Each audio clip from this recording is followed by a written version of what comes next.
Because as you'll have gathered from our opening track, Jackie Wilson said, we are thrilled, silly, to be joined by the leader of Dexy's Midnight Runners, Kevin Rowland. All right, Jackie, how's it going? Yeah, pretty good. It's so nice to speak to you.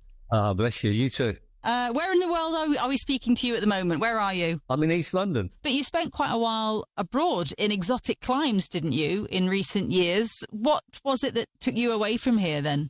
At the end of 2016, which was the last Dexys album, what was it? Dexys Do Irish and Country. I was just kind of disillusioned and just feeling quite down generally. And right. I looking to do some self-improvement stuff, you know, some courses. And I did some stuff here, but eventually it led me to Thailand.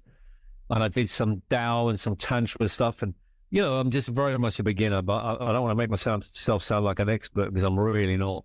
But the more of this stuff I did, the more it opened me up to just changing different, you know, about, you know, I saw that my previous attitudes were just very fixed and, you know, it sort of opened up another world to me, really. Oh, that's so interesting. So, I mean, are you sort of talking about the realms of, you know, what's referred to a lot as toxic masculinity? Did you sort of have a bit of an eye-opening experience? Well, I had no idea that I had any toxic masculinity. Do you know what I mean?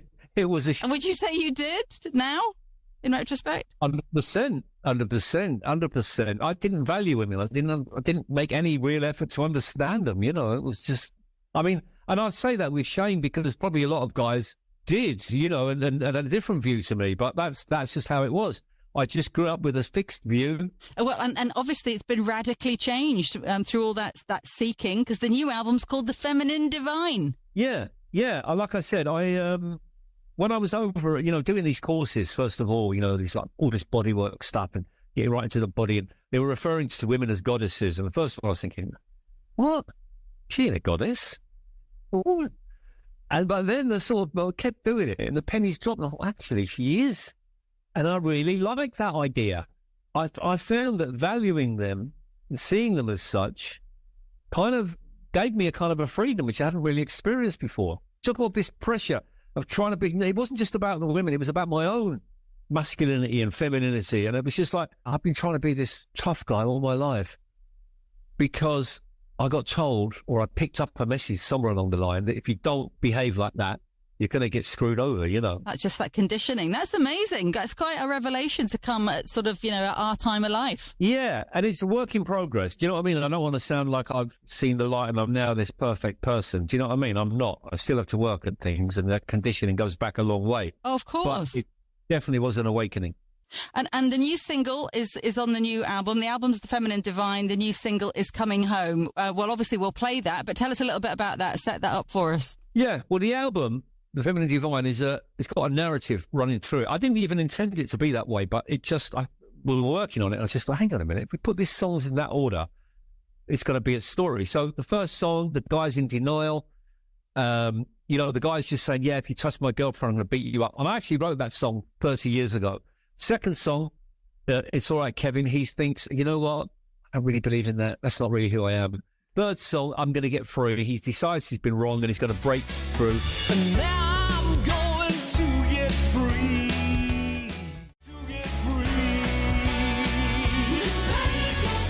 And coming home, he's okay. He's moving forward. He's got a different view. He's coming out of the slump and the old ways of thinking and into a new, much more open way of thinking. And then in the fifth song, Feminine Divine, he looks at his relationship with women. But the fourth track, Coming Home, is, yeah, when he's really moving forward.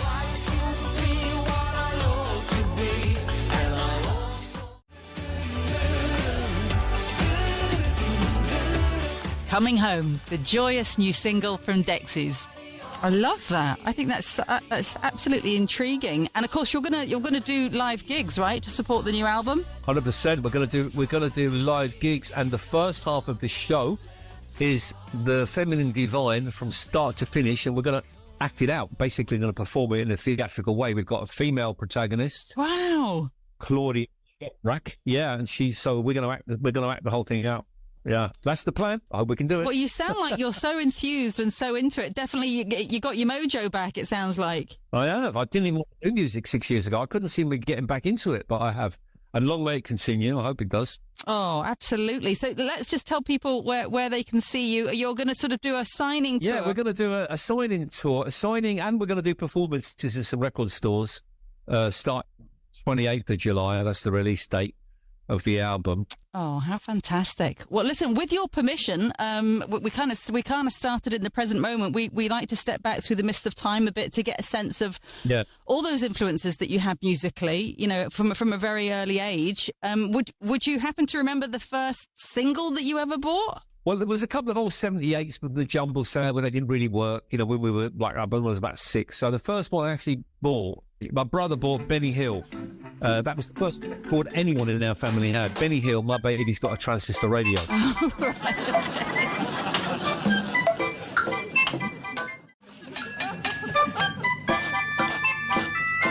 And he bought it home. He was 6 years older than me, Pete.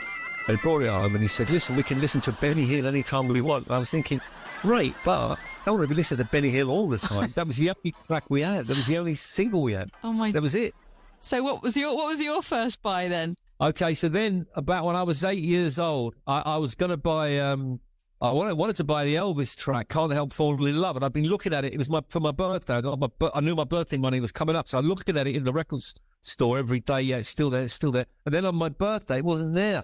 So instead of waiting, as now, I had no patience, and so I bought the number 3 record, which was "Whim Away" by Carl Denver.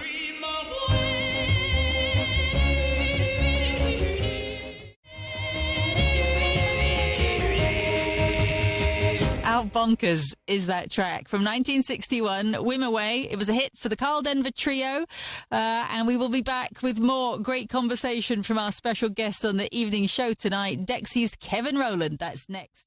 Welcome back to the evening show with Jackie Brambles, where it's just you, me, and our special guest tonight, Kevin Rowland of Dexys, joining us for our great conversation and a meander through his most meaningful musical memories. Okay, so before the break, we heard about your first record purchase. So what about when you kind of got into becoming a teenager? Were there sort of posters on the wall, or was there sort of, somebody that you were obsessed with? Yeah, because all of the older kids had soul artists, Otis or Gino, written on their bags, on their school bags, Right. So I'd heard about Gino Washington, but you never heard his records on the radio. But all the kids were into him. So, I saw that he was playing locally. I saw the poster, and I went along. I didn't even have enough money to get in, but I knew the bouncer because he knew my brother, and he can you just give me the rest of the money to get in? I got $2 bob or whatever it was. I needed another, whatever it was. And anyway, he let me in, and I saw Gino Washington. Wow. And I was 14. Yeah. And he, I'm gathering he would be the inspiration for the song. 100%. Water, that's all teardrops. Oh, yeah. Sometimes I feel like I'm drowning. That's a track called Water by Gino Washington and his Ram Jam Band, his debut hit in the UK, making a huge impression on tonight's special guest, Kevin Rowland, as a youngster. So that was your first ever live gig. Were you standing in the audience at that point, Kevin? I mean, were you musical at that point? Did you have aspirations yourself to be a musician, an artist? Not really, because I did when I was a very young kid, 7, 8, 9, 10. It made perfect sense, grow up, be in a band. But I think once just puberty and all of that, I just sort of thought, wow, it's not practical. It's never going to... Yeah, that's not for me. Yeah, well, I wanted to do it. It wasn't for me. It was just... I just thought it's not going to be possible. How can I get into music? I can't even play an instrument. How can I get into music? Right. I just didn't think it was a possibility. But I loved Gino. It was great. So how did Dexys come to be then? How did that come together? Well, I was very lucky that I got into music through my brother. He learned guitar and bass, and he was in a band, and the guitarist was leaving. I was about 20 at the time. And he said to me, look, he's leaving, and he's given me 6 months' notice. If you learn all the songs in 6 months' time on the guitar, you're in. So that was the impetus I needed. And so I just... Yeah. It was covers band, playing in working men's clubs, playing covers. So I was just about good enough after 6 months. And then, I started to then write my own songs. And then I thought one day I'll form a band. And so you moved on from that band to form Dexys. Was that sort of it? Pretty much. I did a little stint as a punk before that in a punk band, but then on to Dexys. Dexys was the first really serious one, And who would have been sort of around that you would be sort of clocking that, hadn't made it yet either, when you were sort of just trying to make your way, perhaps starting to get more and more attention, a few record labels sniffing around at your gigs and things? Who else would have been trying to break through at the same time? Who would have been your contemporaries? In terms of bands? Yeah. Oh, well, that's really easy. It was UB40 were in Birmingham. Ah, wow. At the same time and coming through the beat, the Specials. They came along, they were mates, they were in Coventry, but we were in Birmingham, not far away, so they'd come to our gigs, we'd go to theirs,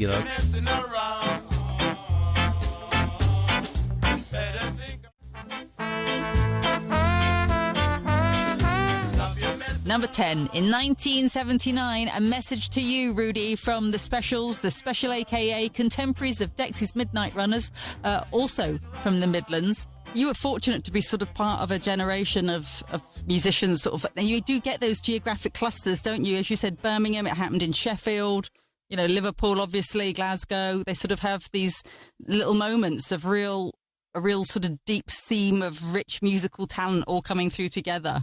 Isn't that weird? Yeah, it is weird. And to be honest, I didn't really like it at the time because I just thought I didn't want to be like, Jerry, very kindly wanted us to sign to Two Tone. Jerry Dammers, sorry, yeah. But we didn't want to sign to Two Tone. As much as we liked Jerry and the Specials and everything, we just wanted to do our own thing, Yeah. We felt, blindly, we're getting mixed in with that, Ska Revival, Coventry, soul thing in Birmingham, But, but it was all good. It was all good, I mean, and you were, back then, I think that was the glorious thing. I know we're very guilty, I'm sure, of looking back through rose-coloured spectacles, as all generations do, but it felt like there were so many different, unique things going on at that time. And, a huge part of Dexys was just that we were like, where did you spring from? You were like, I don't know, nomadic pixies with the voice of angels and, stomping sort of string sounds. It was just so utterly different. Well, the one that you first, when you first broke through onto the scene, when we all first suddenly saw you on Top of the Pops in your dungarees and... Well, the first album, we just went back to soul as an influence, because after punk, we just felt, you know what would be great now is some soul music. And that was 1978 and nobody was playing soul. And if you read The Enemy, they weren't talking about soul. So we realised it had the potential to be radical, but we also related to it in a big way, So we just went back and started listening to 60s records, soul records, and Gino Washington, Otis Redding, Aretha Franklin, and took influence from them. And we just worked. So we worked at everything. We worked at our music. We worked at our stage presence. We worked at our clothes. We just, So that was the idea, that when we appeared, when we came out, we'd be fully formed. That was the thinking, Do you remember that sort of first Top of the Pops, which would have been with, Gino just went to number one, didn't it? I know that you kind of hovered around the top 40 before that, but, that was the big gangbuster moment for you guys, was Gino. Do you remember the Top of the Pops experience that first time? Because it's so meaningful for our generation to be on that show because we grew up with it. Do I remember it? It was just a lifelong ambition to get on Top of the Pops, you know what I mean? Of course. So when I got there, I was daunted, I thought, my God, this is where all my heroes performed, So I couldn't understand. There was other bands, some of them would be around, different bands, and some of them would go, it's so boring at Top of the Pops, you've got to wait around all day. What? I'd wait around a week. What's the big deal? I did feel it was such an honour to be on Top of the Pops, for want of a better word. I really did. I loved that show. I never missed it. So, God, it was amazing to be on there. I was just nervous. My very first Top of the Pops, we did the rehearsal. I thought, she's going fine. And then, then we did the live thing, because was it live? No, I think they recorded it the night before, but it was more or less, they shot the show live. Yeah. And then we went out the next night. And there was some big viewing figures then, 10 million. So I was starting the first bit, and I thought, okay, I'm thinking to myself, okay, it's going okay, don't worry, all good. And then about 30 seconds in, I thought, it's 10 million people watching me now. And in my jaw, I could feel it kind of tensing up, even though I'm miming the words, So, yeah, but it was okay. And then it was just over in a flash. It was just over. Oh, but Just gone. And then you think, okay, I'll do better next time, you know. So there you go. Back in 60, waiting to sweat at the club.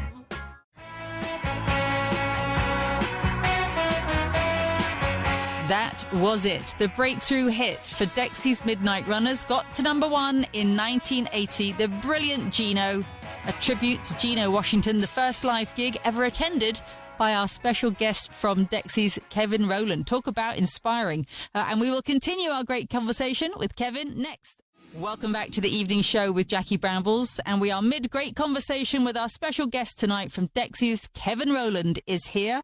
We were talking before the break, Kevin, about Gino going to number 1 and appearing on Top of the Pops. And did life change overnight? You know, with that sort of public recognition, with everybody, because you looked so unique and different, and the sound was so different. Did life change immediately for you all? Pretty much did. It pretty much did initially. I loved it. You know, I remember like walking down the street in the local area. I was living in Bearwood in Birmingham at the time, and you know, girls would come out of the shops that they were working in and be screaming. And I was like, oh my God, this is mad. Living the dream. Amazing.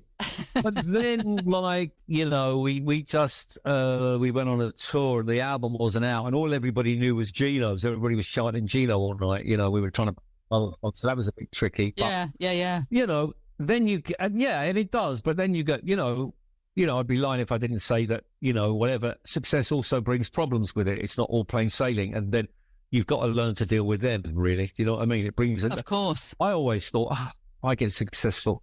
That'll be it. That's it. Game over. Easy. Yeah.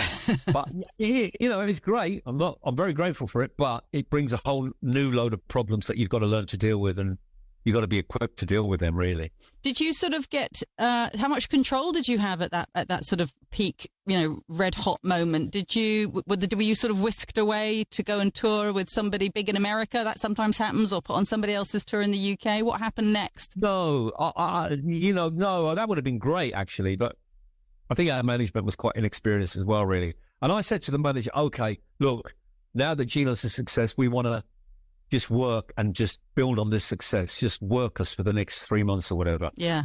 And I thought that would be Europe and possibly, like you said, America, or, you know, but he just booked us this grueling tour in the summer of 1980, just everywhere. And it was it was quite grueling, actually, just running up and down. And there hadn't been much thought put into the routing either. So one day we'd be in Glasgow, the next day we'd be in Brighton or somewhere like that. It was mad. But we learned from it.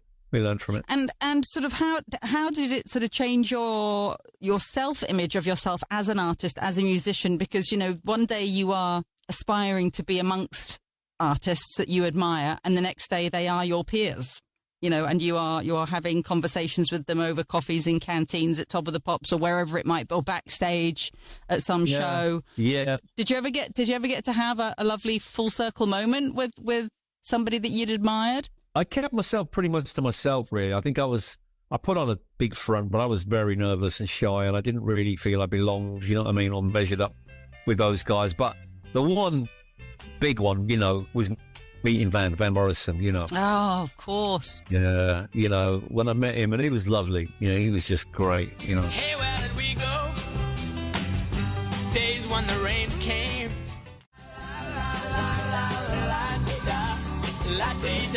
Brown Eyed Girl, released in 1967. That's Van Morrison, a musical hero of tonight's special guest on The Great Conversation, Dexy's Kevin Rowland. Did you ever get to collaborate? No.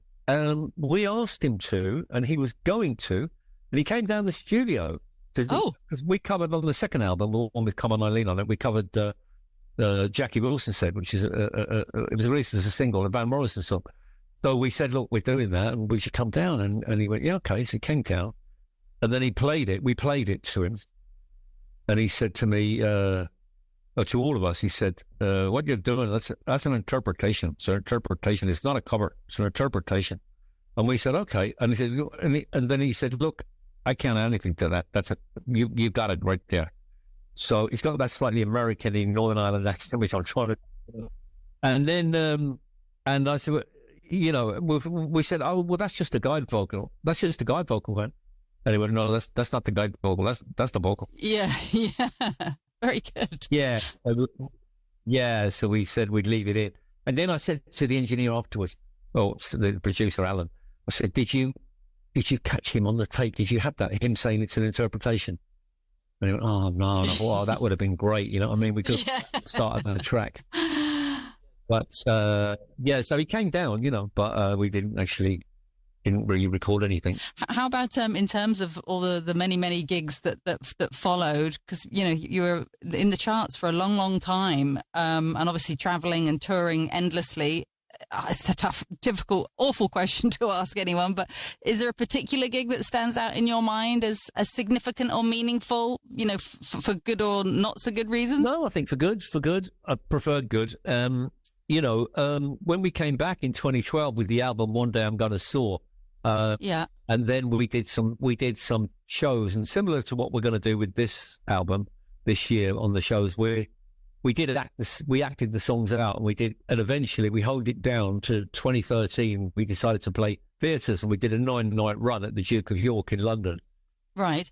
Duke of York Theatre, and those were the best shows that any Dexys has done. You know, again, like I said, we played the whole of the first album. We just acted it out, and it was so well received, and you know, we felt at one with the audience. It was just a real highlight. Yeah. If you could go back in time to whisper words of wisdom into your younger self's ear, right at that moment when suddenly, you know, all the pop star dreams are coming true, would you tell yourself anything? And what would that be? It would be relax and enjoy it. Oh, yeah. Because I didn't really. I was just so uptight. I was thinking about this, that, and the other. And probably felt a little bit out of my depth. Well, quite a lot out of my depth with all the, you know, new things and how we're going to follow this up. What we're going to do. Is it going to work? I was quite stressed really a lot of the time. So I'd just say relax and enjoy yourself.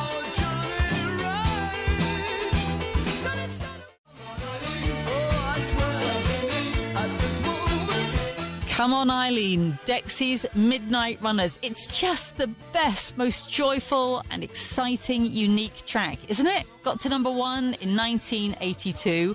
And you were just saying, Kevin, that if you could go back and give your younger self some advice right at that peak moment of pop star success, it would have been just relax and enjoy the ride more.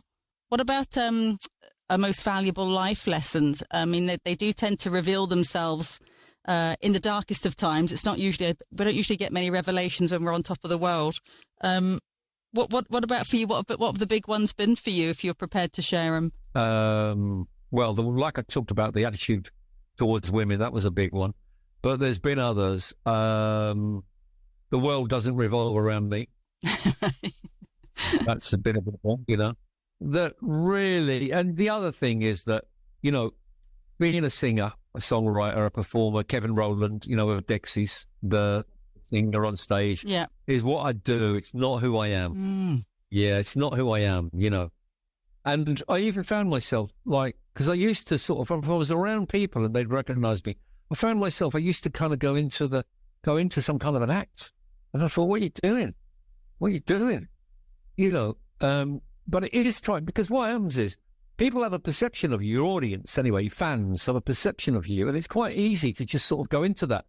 And it can be a trap, certainly for me, because I'm somebody who always wants to change, you know, and never stand still. And every album's been different, and I'm pleased about that. I'm proud of that, you know. So if you're not careful, because it means so much to people. Yeah. You know, they go, oh, I saw you in 1981, and I appreciate that. And that said, I'm not in 1981 now, and I can't go back there. I can't recreate it. So you just have to keep moving forward, really. And I couldn't be one of those artists that just wears the same clothes that I wore back in them days and tries to look like I did back in them days and try to make the music sound exactly like it did in them days. It just wouldn't work, you know. Yeah, it kind of answers the next question, which is, do you think people can radically change, or are we always basically the same version of ourselves, just a bit older? But clearly you're on the side of change. Oh, definitely. I mean, I'm a different person.